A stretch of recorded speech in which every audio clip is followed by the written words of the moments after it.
Aaron Marino. Pleasure to meet you. Do you have your resume? Great, thank you. Please, have a seat. Let's get down to business. Jim.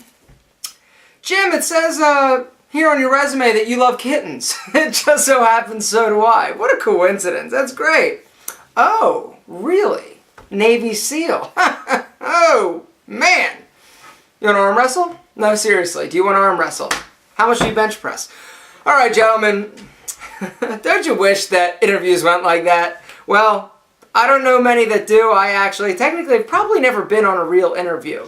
But that's not what this video is about. This video is actually about your resume. And this is not a resume. This is actually a scrap piece of paper that I acted like a pretty... Can you tell I was an only child? Anyway, gentlemen, getting a lot of requests for a video about resumes. How to do an alpha resume, how to do a great resume, how to get your foot in the door. Well, the resume is going to help you get your foot in the door, but your resume does have to be well done. I am probably the wrong person to ask about this because A, I'm not the greatest writer in the world. B, I really have never had like a technically like a real job, but that doesn't matter. I can definitely tell you where to go. And what I have done is I've come up with a series of great resourceful links down below. Some are going to give you templates, or one link is actually going to offer you templates of things that you can just plug in and have a resume done pretty fast. Others are going to be tips and things that you should consider when building your resume. It doesn't matter if you've been in manual labor your whole life and you're going for your first white-collar job, blue-collar job, whatever the job.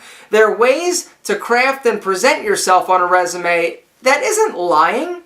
It isn't 100... It's basically bending and manipulating what you've done and making you sound glorious. And all your skills, we're going to give it fancier names.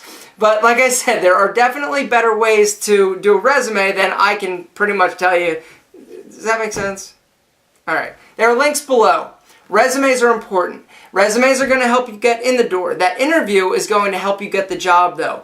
Setting yourself apart is going to be your image. You need to not only look good on paper, you need to present yourself ultimately better than your competition. Because, I've said it once, I've said it 1,000 times. Two people go in for the same job. You and somebody else. On paper, identical. You walk in, you're looking good, you're sharp, you're clean shaven, you're not wearing your earrings, your hair is combed, your suit is pressed, or your shirt, tie, whatever. The other guy comes in, he's a hot mess. His breath stinks. Not that you should chew gum. He's chewing gum, but his breath still stinks. You definitely should not chew gum. Take mints. It'll help keep your breath fresh, but at the same time work. Those strips, they're addicting, but also fresh breath. Two people walk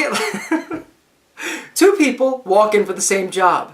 You and somebody else. You get the whole scenario. Alright, he's a disheveled mess. You have taken time and energy putting together a polished professional image. Who gets the job? 100% of the time you do. And he's got to go and try it again somewhere. But gentlemen, the resume, it definitely is important. It's probably not as important as the way that you present yourself, but like I said, it's going to get your foot in the door. So gentlemen, there are some links below.